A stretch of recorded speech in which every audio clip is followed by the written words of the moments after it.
In Desert and Wilderness. Henryk Sienkiewicz. Chapter 8. The night was fading. People were preparing to mount their camels when suddenly they spotted a desert wolf, tucking its tail and running through a ravine 100 paces from the caravan. It emerged on the opposite plateau, fleeing with all signs of fear as if chased by an unseen enemy. Such wild animals were unknown in Egyptian deserts, which alarmed the Sudanese Arabs. "By the Prophet!" one Bedouin exclaimed, startled. "Perhaps a lion is running toward us." Suddenly, from behind the rocks, a deep roar echoed. Staś and Nell cried together, "Saba! Saba!" Lion in Arabic. The Bedouins panicked further, but Chamis laughed. "I know this lion." At his whistle, a huge dog leapt among the camels.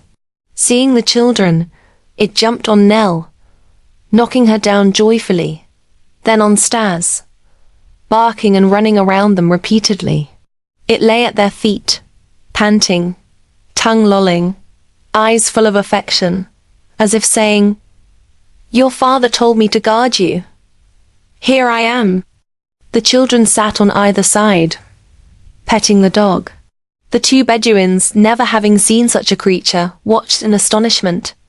"Alec, O kelp keeper," they repeated. The dog calmly ate the remains of food, crushing goat and sheep bones in his strong jaws. Though powerful, it remained loyal and gentle toward the children. The Sudanese were uneasy. The two camel drivers whispered to Chamis, debating whether to kill the dog. "Iblis brought this dog here. How did it follow the children?" Chamis argued it could follow without giving away the caravan's path, insisting the dog remain with them as protection, not a threat. Saba rested briefly, drank water, and followed the caravan with renewed strength. They reached the high plain where the wind rippled the sand, revealing the vast desert. Pearly clouds shimmered on the eastern horizon, then glowed gold. The sun exploded from behind them like a pillar of fire, illuminating the landscape, giving the children hope. "We must hurry," Idris said. Fresh and well-watered camels ran like gazelles. Saba stayed behind initially but would not get lost. Staś and Nell could now converse easily, seated comfortably on their camels. Staś noticed they were moving deeper into the desert, away from the Nile, and predicted their westward course by the sun at their backs. By noon, the camels slowed under the heat, though naturally little sweating occurred. The caravan reached ravines formed by seasonal streams. Bedouins stopped in one, hidden among rocks.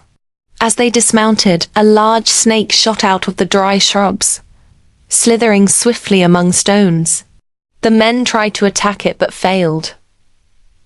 They muttered prayers. "Alec! Masalek!" Nell lay down on the felt in the shade, while Staś observed the Bedouins' anxious faces.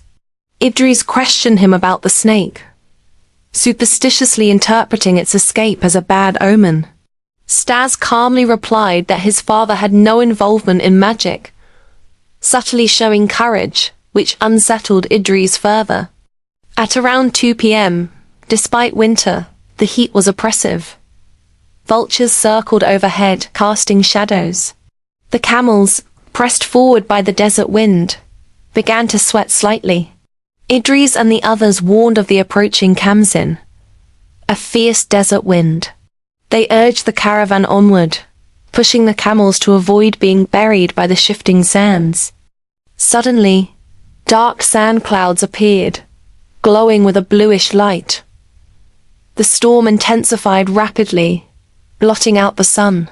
Camels huddled together, bracing against the furious wind. Objects seemed to fly beside them, illusions of giant birds or desert creatures carried by the storm. Arabs feared supernatural forces among the roaring winds. Staś, worried for Nell, attempted to reach her camel to assist her, but Idris forcefully restrained him, tying his hands. Staś, unable to speak clearly from sand and wind, managed to call out faintly, "Help the little bint." The Bedouins focused on controlling the camels amid the hurricane, fighting against the blinding storm. The winds raged for hours. Camels struggled to keep balance. Sand and gravel piled around their legs. Idris realized the only salvation was to ride with the wind, that would lead them back toward Fayoum, where Egyptian authorities awaited. The storm also delayed pursuit, buying the caravan precious time to head south. At last, the storm partially subsided. The sand began to settle. The air remained dusty, reddish, filtering sunlight. Ahead, the caravan spotted another distant storm, taller and more menacing. Idris raised his hands in prayer to the approaching khamsin, asking divine protection. The caravan pressed on, hearts pounding, camels struggling, as the desert's fury continued to challenge them. Night fell like an impenetrable veil. Camels ran close together. Humans barely saw one another, calling loudly to avoid losing each other. Occasional flashes of lightning revealed the sandstorm's chaos.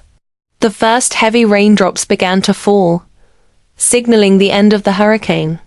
Star's eyes caught the edge of a khor where the camels finally slowed, descending carefully into the ravine. End of Chapter 8.